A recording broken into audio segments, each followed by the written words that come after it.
Hello there and welcome to this ITV Racing study session. Now the idea of this is that you get to see how I first assess the horse races that are on,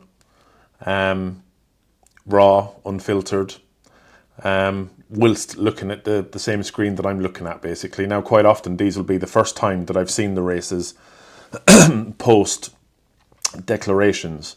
So you'll get to see my shortlisting process. You'll get to know the horses that I fancy and don't fancy for the races. Quite often these will be, you'll gather an awful lot of information, quite a lot of winners, and a lot of, it'll help your own narrowing down process. I won't be necessarily sharing what I'll be backing personally, because that will be contained from my mainline members, but you'll certainly get a sense of what direction I'm going in terms of the races that we'll be involved in and some of the horses that we are looking at for any given day's racing. Now tomorrow, on Friday the 17th of January, we have racing at Windsor, and we also have racing at Market Rasen as well. So I said we'd start with Windsor, and in the 150 race, you've got the Lightning Novices Chase, which has been moved. Now the thing with Windsor at the minute is they don't have their top speed figures in place yet, and I like to refer to top speed figures where possible. They're quite a big part of what I do, but at the same time, it's not going to affect this per se because there's not going to be a lot of Windsor form to go on yet. But they have had a jumps racing meeting at Windsor. I had a quick look at it. I need to look at Windsor a bit more as a jumps racing medium. But anyway, let's just crack on and get to the 150, the Lightning Novices Chase. You've got Caldwell Potter here for Paul Nicholls. Obviously a very expensive horse, a highly touted horse, a Grade 1 winner as a novice hurdler. He ran to a Racing Post rating here of 145 when he finished 13 lengths behind Django Bay at Cheltenham. I think in the context of this race, this does make him quite difficult to beat. The top speed figure there of 122, I wouldn't say anything else is done better than that over fences. I could be wrong, but here you see Personal Ambition, who's the third favourite here at 13-2. He ran well last time out at Ascot. Behind Mark of Gold, ran to 145, but clocked a top speed figure of 82. Did run to 121 before that, over 2 miles behind Caliph de Burley in a novices handicap chase. That was a good effort from Personal Ambition. He's certainly up to running a good race here. But on the face of it, you'd have to say that Caldwell Potter kind of stands out like a sore thumb. And if he improves in any way, shape or form at all from that Cheltenham run, he's going to be very difficult to beat. The fact that he's stepping back in trip is interesting. He's certainly got the speed for 2 miles on soft ground at a stiff track. It can be a long way home at Windsor. As I say, I'm so used to seeing flat racing at Windsor. I need to get my head around it as a jumps medium. Gidley Park is interesting. Was pulled up on chase debut at Kempton. Went off at 10-11. Didn't really convince that day, so he's got a little bit of soul searching to do. This is not really a punting race. This is more of a watching race. You couldn't really have a bet in it unless you were putting Caldwell Potter into kind of doubles, trebles, lucky 15s, lucky 63s, and he does kind of set the tone for that. He would be a shorty that you could put into that type of category because he's had a run, he's stepping back in trip, he'll handle the ground, he'll handle the track. He should improve from his first start. He's got the back class, he ticks every box, and he's available to back at evens, which is not too bad, but there are a couple of dangers in here. All three of those horses. You've got a former Cheltenham Festival winner. Gidley Park was also a smart novice hurdler, and Personal Ambition has obviously got plenty of experience over fences now. So this is not a penalty kick for Caldwell Potter. He will need to improve, but at the same time, he does look to be the elephant in the room. So, if I was kind of just putting down what I think I would put him down as kind of Caldwell Potter, multis, but no single bet. The Fitzdares 225 handicap chase. Let's see what we've got going on here. Oh.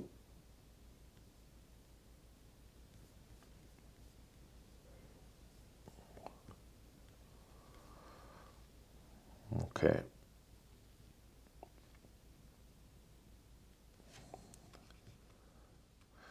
She's got a 2 mile 4 mares novices handicap chase. Sorry, a mares handicap chase, class 2.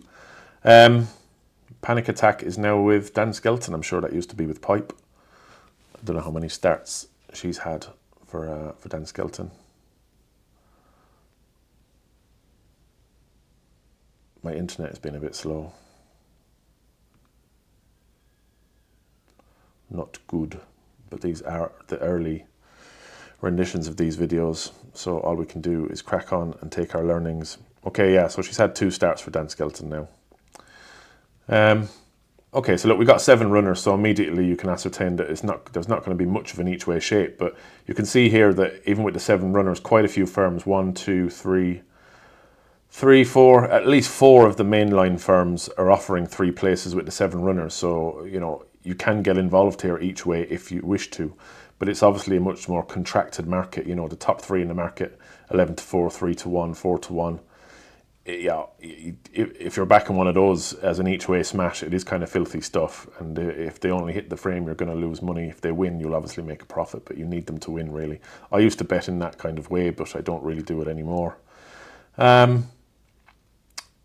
At first glance, you know, looking down through these speed figures here, just generally at a general glance, I would say that Law Ella would be one that I would kind of put away as having quite a bit to find. Runs here from a handicap mark of 135, and you can look down through her RPRs, and she hasn't even gone beyond that in any of her last 6 starts. So off 12 stone, she's a little bit under pressure for me, Law Ella, so I would discount her. You know, by comparison to a horse, say, like Panic Attack, running off 125, and you go down through her previous form, and she's got RPRs well into the 130s, which suggests that, you know, she could be seen as nicely handicapped over fences. She's run over hurdles her last 2 starts and done nothing wrong. Obviously, you know, a better chaser. So yeah, Panic Attack certainly on the short list for that race. Party Vibes won her last start at Exeter. From Sunday Soldier, justified sharp favouritism, went off at 1 to 3 for that race, won it quite nicely. Yeah, it goes off a mark here of 125 for David Bass and Henry Daly, whose stable is in a little bit under a cloud, but she's certainly a horse that you'd have to respect. 2 miles 4, so is stepping up in trip. The last time she did that was at Newbury, and she didn't get home at all behind All the Glory in that race. We actually had the winner of that race, All the Glory, on the main line, 33 to 1 winner. Cracking day for us. So on stamina grounds, I would nearly discount her, Party Vibes. You know, she does have a little bit to find. It's possible that she'll appreciate a step up in trip, but she does have stamina to contend with, so she'd be a horse that I would kind of want to take on, and still suggest that Panic Attack is the horse to beat in this race.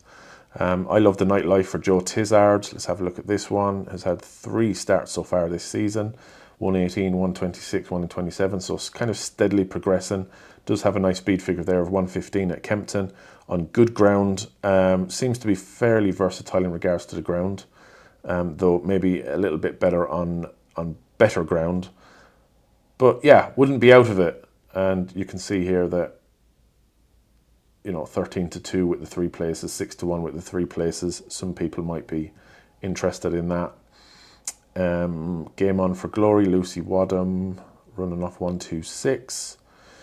Again, has ran up to an RPR of 129 last time out, so there's a little bit of leeway in her handicap mark. Has Harry Cobden on board, which is always a bonus. So this horse could be considered a place candidate as well. And all in all, when you start going down through these horses, that one was pulled up, Dan Skelton, Sacra Curl. Oh yeah, that thing's gone. I don't think that's going to be winning tomorrow. Seems to be a little bit out with the wash on that one. So I've kind of got this down to 4 now. Mayhem Maya, running off 123. Form is a little bit hit or miss. That's not a bad bit of form. Beaten ahead by Goshen at Exeter last March. Yeah, you know, her handicap mark at 123 is just about where it is really in terms of her being ahead of the handicapper. So I'd say that she's probably up against it. Personally, it's not a betting race, but I've kind of got it down to these three runners. I think that Panic Attack is quite solid back over fences. I think that she's the one they all have to beat. Is there any juice in her price of 11-4? Probably not. If you were looking for something each way, if you were, a kind of a strategy, you could back I Love the Nightlife and Game One for Glory each way with the three places at kind of 8-1. So that's the way that I would kind of go. So number 5 for the win, 3 and 4 each way options.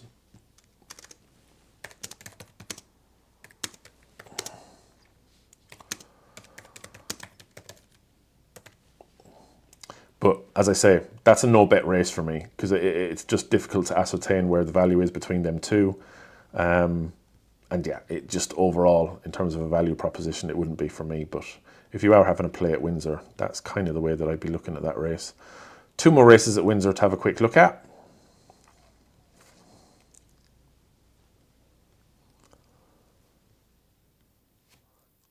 Two Mile 4 Hurdle Class 2. So here you've got Blue King Deru, a nice 6-year-old, 151 rated horse trained by Paul Nicholls. Finished 4 lengths behind Cramboyne 6th in the long walk hurdle at Ascot on the 21st of December. Not a bad run in the context of this race. Some good prize money on offer here. It's only a Class 2 race, but you've got 100 grand in prize money. 52 grand for the winner. So you can see why these horses are all kind of taking each other on. The fact that it's a Class 2 is kind of funny, really. You could call this a Grade 2 or a Grade 3 race with all the horses that have turned up here. It's over 2 miles 4, so a little bit of an intermediate trip. You've got a couple of stayers here, and you've got a couple of 2 mile horses that have been stepping up and trying 2 miles 4 again for the second time. Langer Dan, the enigma that is, this isn't just not really his time of year, is it?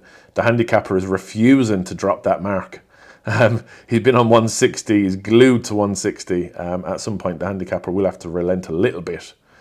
But I don't think he'll ever again be at 141. Look, Langer Dan is just not my type of horse. I don't think I'll ever back him in a horse race because I just never know what to expect from him. He's been he's a creature of habit in terms of the seasons that he likes to be at his best. And look, he's just more of a Dan Skelton project horse. Good luck to the owners, just not my type of horse. So I just discount him immediately. Blue King Deroe, that run there does set the tone. And some of his speed figures here are very good. 122, 126. Salver is interesting. I'm still just not convinced that he stays 2 miles 4. Salver. He might just need to go back to 2 miles eventually. I do like the horse. This is all very good work here. He ran a cracking race at Newbury. I just don't know if he stays yet, and for that reason, it would be tough for me to back him. Nemean Lion is a horse that I've got an awful lot of time for. He's done well for me in the past. Nemean Lion can win this race. He could win this race. He's a good horse. I don't think Iberico Lord will be winning it. I think he's a little bit out with the wash at the minute. It'd be difficult to put any confidence in him, so I discount him. So yeah, you've got Blue King Deru and Salver as the target horses as far as I'm concerned. And then you'd just be asking yourself, could Nemean Lion, the fact that he's rated 150, Salver's rated 143.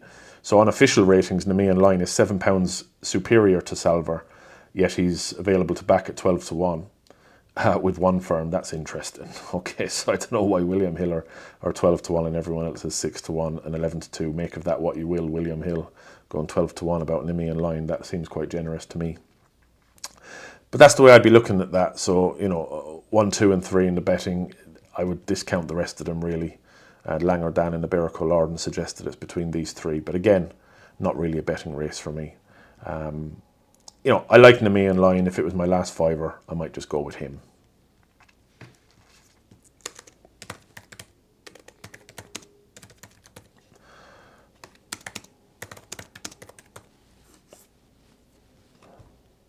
Right, the 325 race, or 335 race. Okay, so they've got different times on the ITV website, clearly. Okay, so we've got 2 miles, 14 runners here, maximum field for this Class 2 handicap. And some interesting names here for sure once the card is fully loaded up.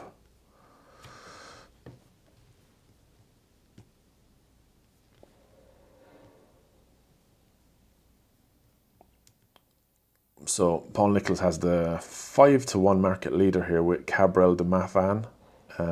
Beaten a short head by Fiercely Proud last time out, clocked a good speed figure. Progressive 5-year-old, clearly, and definitely a little bit of a danger here, you'd have to say. I can see why he's at the top of the market, and you'd be hard-pressed to take him out of the equation. One that I probably will take out of the equation at this point is Navajo Indy. She's been raised £8 for her win at Newbury last time out. I think this is tougher. You can see here, she's running off 128. Her RPRs, her last two RPRs, 126 and 126, suggest that she didn't improve much from Bangor to Newbury, which is a bit of a concern. She could improve again, but on the face of it, this is a deeper race. She's way higher up in the weights, and she might just find this quite tough. That's not to say she won't hit the frame, but I would take her off my shortlist just based on the fact that she has quite a lot more on her plate here, and she's just kind of priced accordingly. Secret Squirrel is a little bit of a dark horse, I suppose you could say, for Hughie Morrison. Runs off 126 here, off 10 stone 6. Has clocked a couple of nice speed figures, has run to RPRs kind of steadily progressive here through his hurdles through February and through the spring and up into the autumn of last year. 122, 125, 128, 128, 130. And fell last time out at Ascot. A little bit unlucky there in the process of running a nice race. So you'd have to say that, 7-1, 4 places. It's not a bad price for a horse that, clearly has a little bit more to give. Has some very good speed figures in the locker, running off a nice weight, good jockey on board, for a respectable trainer in Hughie Morrison. Beat the Bat, he's been around a little while now. He's quite consistent. I think he's probably been quite hard to train, this horse. Beaten 2.5 lengths by 2 3/4 lengths by Dysart Enos. Ran well in his first start for ages at Haydock last time out, over 2 miles 3. Drops back to 2 miles here. I don't know. I don't really know what to expect from him. I think 135 is quite a stiff ask for Beat the Bat, so I just pop him off. Hansard is a horse that I do like. He's a talented 7-year-old. He's definitely got it in him to run well in a race like this. I was a little bit disappointed with him last time out though at Kempton. I thought he finished. He didn't run as well as I thought he might. A little bit weak in the market there as well, but he did run on late and he could improve, so he's in the vicinity of a fight for the places. Let's see what else we got here. 128, Restless Eric. Take him out immediately. Doesn't look particularly well handicapped. I think he'll struggle in this race. Knickerbocker Glory off 139, a 9-year-old, capable, but again, handicapped up to the hilt, and wouldn't be for me at this point. Knickerbocker Glory. Courtiniact runs off 128. Nothing there suggests that that's a particularly nice handicap. Mark did win at Market Rasen last time out by 8 lengths. I'd suggest that this is a much tougher race. Consistent enough on the clock there, 100, 109, 105, 107, 95, all good stuff. But I just think that this is a much deeper race, and I'd suggest that he might struggle to win the race. Could hit the frame, could hit the top 4. Brentford Hope. 148, another horse that doesn't look particularly well handicapped off 12 stone. Just looking at he's going off 148. He hasn't run up to anything like 148 here. So, he's at least 4 or 5 pounds above where he should be based on the best of his recent RPR. So he's going to struggle. Kraken Rhapsody, similar. He's going to struggle. Give Me 5 off 132. A really nice young horse. I do like Give Me 5. He wears his heart on his sleeve, though he did struggle at Fairyhouse last time out. Back into handicap company now. Hard to know exactly what to expect from him. He's a respectable horse, and he could outrun his odds of 20-1 there. But again, 132, just looking at his speed figures and his overall RPRs, he just looks like he's up against it a little bit off 132. So I'll discount him as well. Go Dante off 130. You look at a horse like Go Dante at 20-1. He was pulled up last time out at Ascot, and that is a little bit of a concern as to his recent well-being. But just to play devil's advocate and for a little bit of contrast, look at his mark of 130 now. He's obviously quite an exposed horse, way more experienced. But 130, and then you go back and look through the best of his work: 132, 140, 135, 133. So on 4 of his last 6 starts, he's ran above his mark of 130. So on that basis, if he came back to his best, you wouldn't be in the least bit surprised if he got into the top 4, Gordenti. But at the same time, he hasn't been in the best of form recently, which is obviously a concern, and that's kind of reflected in his price of 20 to 1. But I leave him there anyway as a horse to respect in this kind of lineup. Again, here you've got Tour de Valley for Evan Williams. The stable is in pretty good form. Isabel rides quite well. Decent value for her claim. Very low weight, 10 stone 2. Isabel takes that down to 9 stone 13 if you take that kind of stuff into account. Has won her last 3 starts. You can never discount an in-form mare. But again, off 122, and you look at her RPRs, stepping up in class, it's just going to be tough for her to compete at the business end, I feel. Hardy Desai is another one of these kind of experienced campaigners, and I dare say that he's got some RPRs beyond his handicap mark. Indeed, right in front of me, look, 130. You go down a little bit further, 134, 131.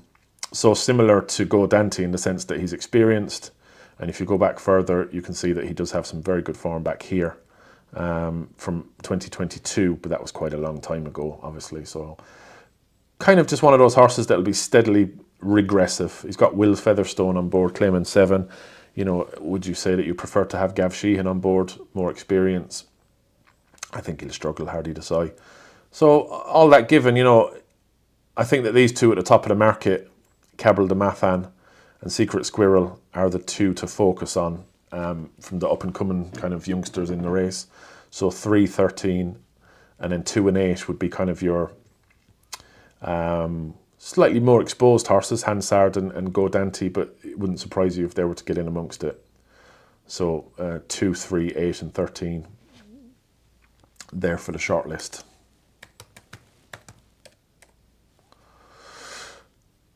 Right, let's head over to Market Raspberry. I can't remember who used to call it Market Raspberry. Was it Mark Winstanley? I think so. A couple of veterans chases. By the way, it's possible that I would have a bet in that 335. Also in this 3 o'clock, but it would just depend on what way the prices go between now and tomorrow morning. But yeah, the last 2 races there at Windsor are potentials. Probably, you know, only a 20 or 30% chance that I would have a bet in those races, certainly in the main line. But it's possible. It's possible. 125.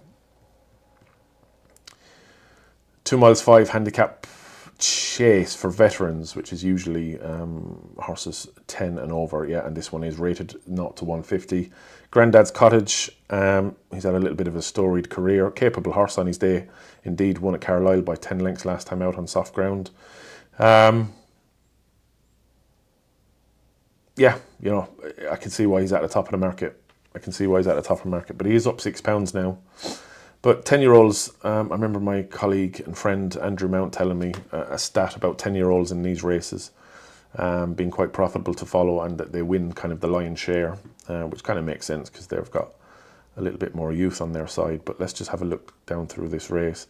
I can immediately see that it's going to. I would struggle to have a bet in this race because look, there's just so many horses coming into the race with a similar level of form, and there's no real differentiation between their prices.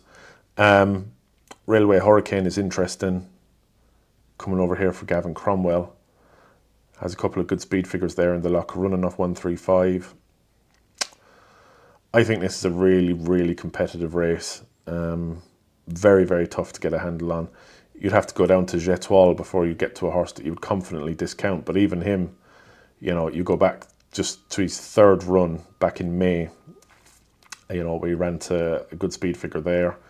All of this kind of form is decent form as well when he finished 4th behind G.A. Law or Galaw at Cheltenham back in January of last year. So even he's capable, you know. Angler's Crag, you'd say that probably has no chance. And Paint the Dream at this point of his career. But again, running off 140, Paint the Dream, he's a talented horse and he can bounce back. Look at all of this kind of stuff. Running up to RPRs of 164, you know, and he's running off 140 now. This is not a punting race. this is a prime example of a race that you just couldn't really have a bet on unless you had a clear edge, or you really liked a horse, or or you had a little bit of stable information. For me, this is just a race that I would just cross off immediately, as one not to get interested in, or not one to not bet in. Let's just tab the RPRs here and see what's happening. The Edgar Wallace, I can see why, because of 133 there back in January of last year, similar time of year as well. He's £4 lower now than that run. If he was to repeat anything like that run there, that 9-1 wouldn't look a bad price. So we'll just go with number 7. Number 7 each way option. Oh.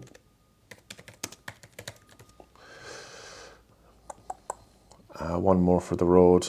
Consistent horse, generally. We'll leave it at that. Okay, we'll leave it at that and move on to is it at 2 o'clock, the next one? 2:35.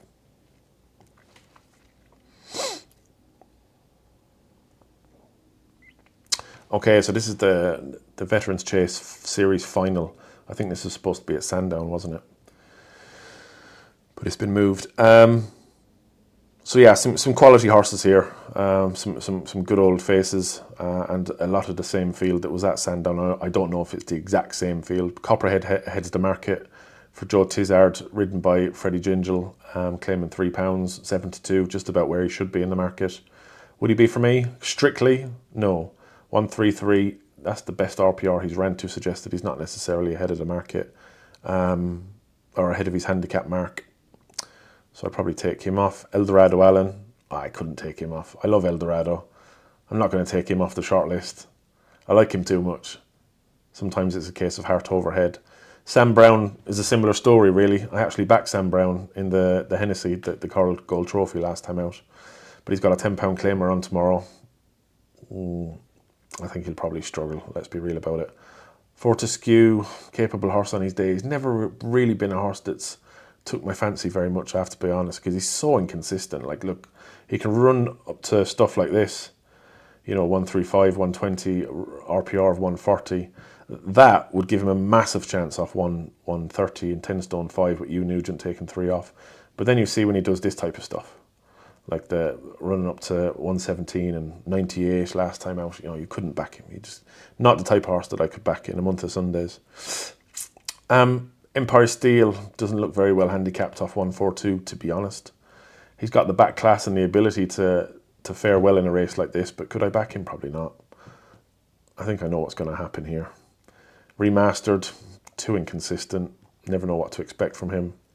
Cloudy Glen, again, just never been a horse that I've particularly cottoned onto. So I'm going to be left with two of my old mates here, Eldorado Allen and Smarty Wild, who was pulled up last time out, but certainly has the back class and ability to go well off 127 for Philip Hobbs, who's been in tremendous form with Johnson White. Sean Houlihan takes the ride there. So number 2 and 8. 310.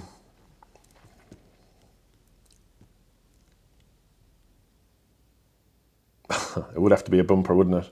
I don't bet in bumpers at all. Maybe once per year I'll throw something at a bumper, but otherwise I don't do them at all. Look, you can already tell here that Dream Shadow is the one to beat.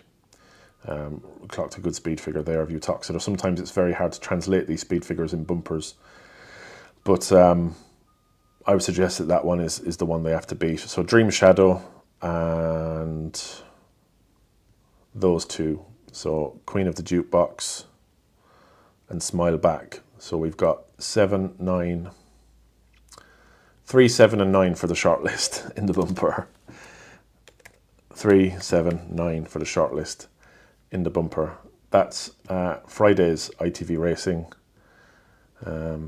Fairly well done. So thank you guys for tuning in. I hope you like these videos. If you do, please give the video a thumbs up, subscribe to the channel, and there's plenty more of these to come. Thank you. Cheers. Bye.